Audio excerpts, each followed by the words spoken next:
जय श्री राम।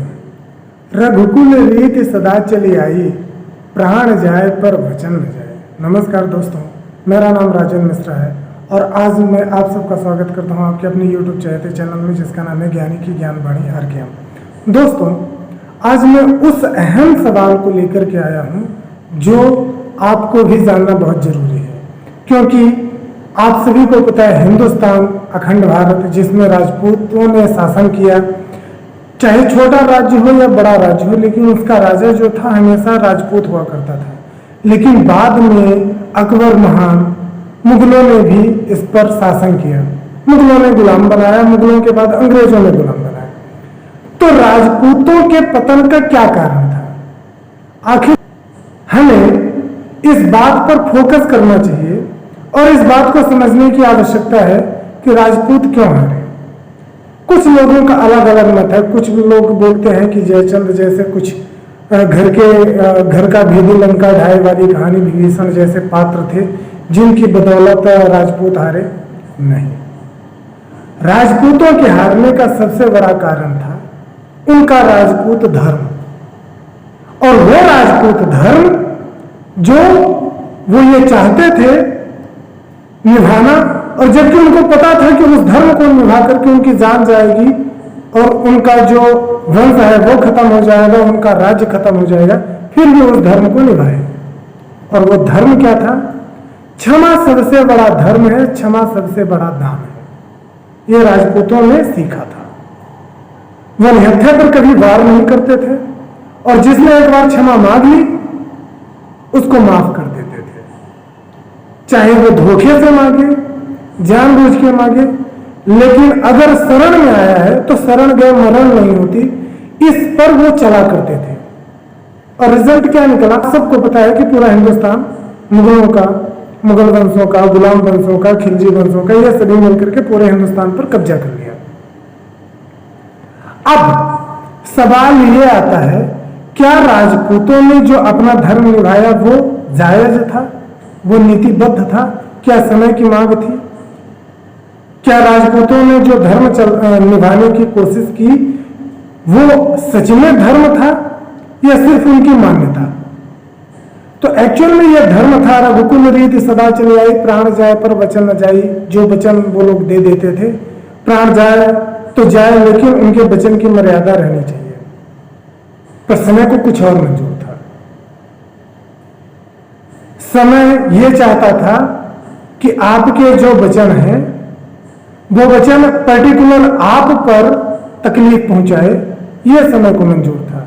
लेकिन आपके वचन किसी और को तकलीफ पहुंचाए, यह मंजूर नहीं था।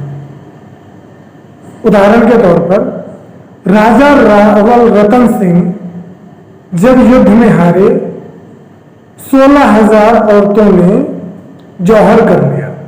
अच्छा, यह 16,000 औरतों ने जौहर क्यों किया? समझिएगा बात को।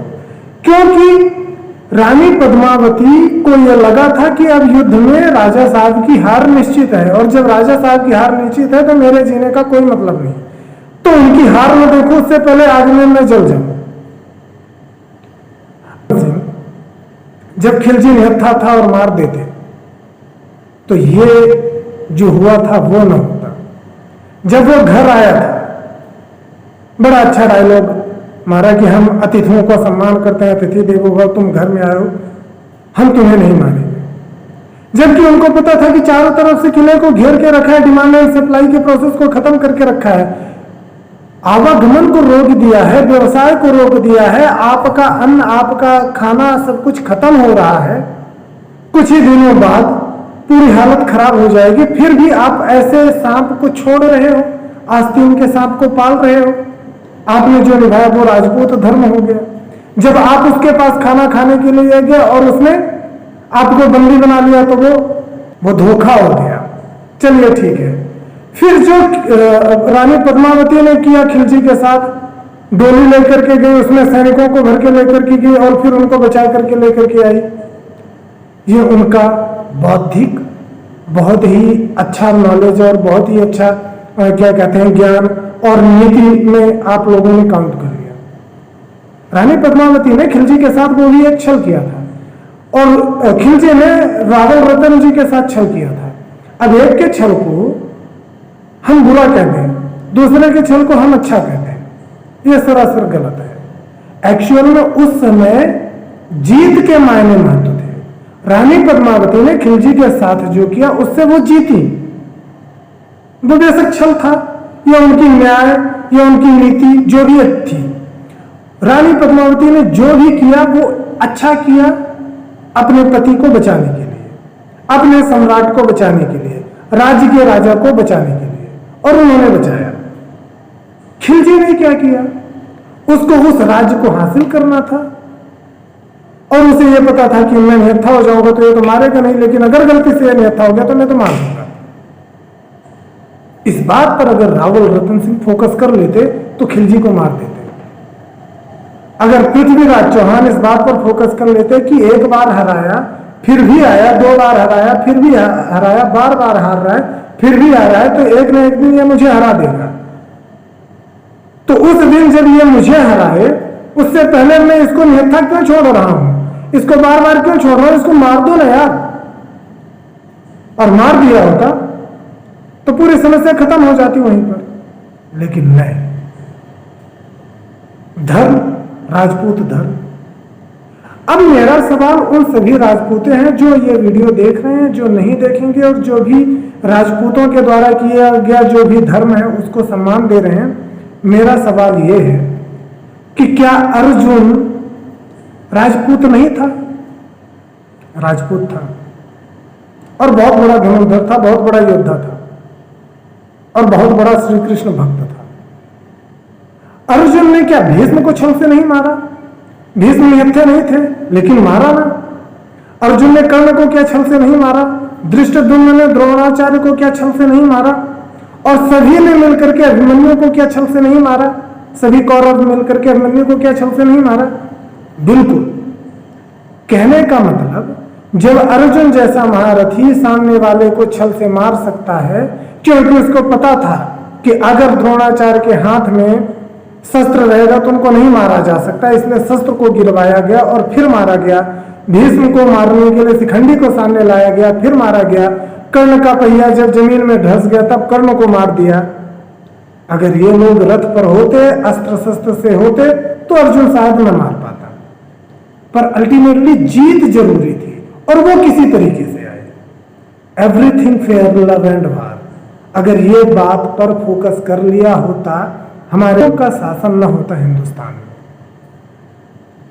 अर्जुन ने जो किया उसको आप लोग धर्म नहीं माने और आप क्षमा को धर्म मान करके चलते रहे, और आप राज्य थोड़ी आ रहे हो, आपके पीछे निरपराध लोग थे वो मारे गए हैं। 16,000 औरत जिंदा आग में जली है। क्या इतिहास ये ना पूछेगा कि ऐ रावल राजा रतन सिंह, अगर आपने मार दिया होता तो हो सकता है कि इतिहास के कुछ पन्नों में लिखा होता कि उनका श्रेय या उनके द्वारा जो भी वो जिंदा जल गई, इतना बड़ा कांड ये किसके माथे पर लिखा जाएगा? क्या सिर्फ खिलजी के माथे पर लिखा जाएगा? क्या इतिहास आपसे नहीं पूछेगा कि आप खिलजी को क्यों नहीं मारे जब वो निहत्था था?